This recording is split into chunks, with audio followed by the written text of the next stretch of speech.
चंचल और शोभित ने प्यार करने से पहले कभी कुछ नहीं सोचा था, लेकिन एक बार प्यार हो जाने के बाद दोनों बहते पानी की तरह आगे निकल गए। शोभित ने जल्द ही शादी करने के इरादे से एमबीए के ऐसे इंस्टीट्यूट में एडमिशन ले लिया जो नौकरी दिलाने का वादा करता हो। शोभित हड़बड़ी में इसलिए भी था क्योंकि चंचल के घरवाले लड़का तलाश रहे थे। किस्मत और मेहनत रंग ला रही थी। बड़े एमबीए कॉलेज में दाखिला मिलते ही दोनों के मुरझाते मन में पानी की छींटें पड़ गई थीं। दोनों को लगने लगा था कि सब कुछ एकदम ठीक हो जाएगा, लेकिन हिंदी फिल्मों की तर्ज पर नाटकीय मोड़ आना ही था सो आया। कोर्स में दाखिला लेने के लिए चंचल बहुत घबराई हुई थी, बल्कि वे दोनों ही बहुत घबराए हुए थे। जी में आ रहा था कि फौरन भागकर शादी कर लें, लेकिन नौकरी नहीं थी और इसी वजह से दोनों के बढ़ते कदम ठिठर जाते थे। शोभित बार बार चंचल को और खुद को समझाता रहा कि जो भी होगा अच्छा होगा। दोनों की बात भी हुई कि शादी की बात अपने अपने घरों में करें, लेकिन हर बार की कोशिश उम्र, हैसियत, बेरोजगारी जैसी वजहों की भेंट चढ़ जाती थी। वक्त बहुत तेजी से हाथ से निकल रहा था। शोभित ने एमबीए की पढ़ाई और कोर्स छोड़कर कॉल सेंटर में नौकरी करने की सोची।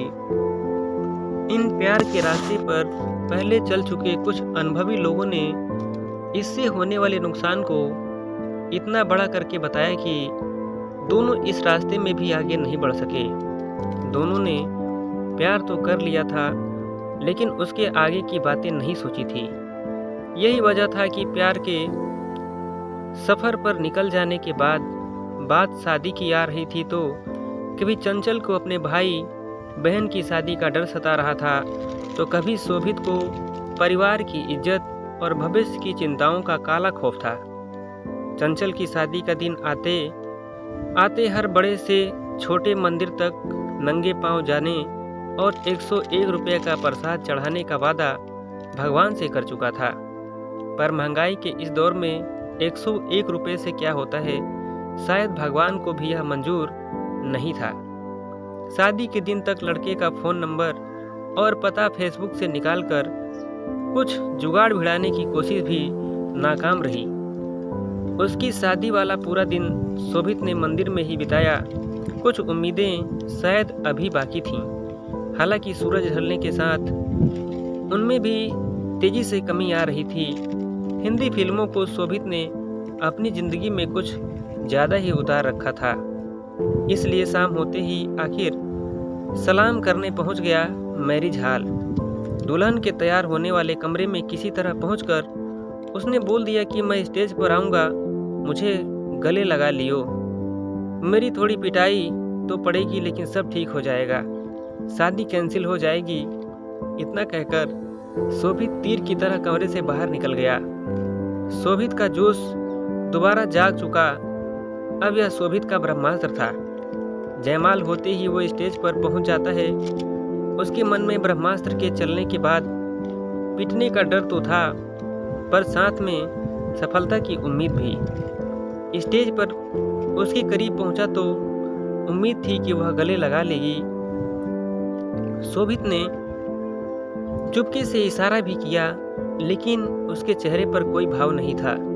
पर कुछ मिनट रुकने के बाद फोटोग्राफर ने शोभित से कहा, भैया उधर भी जाओ।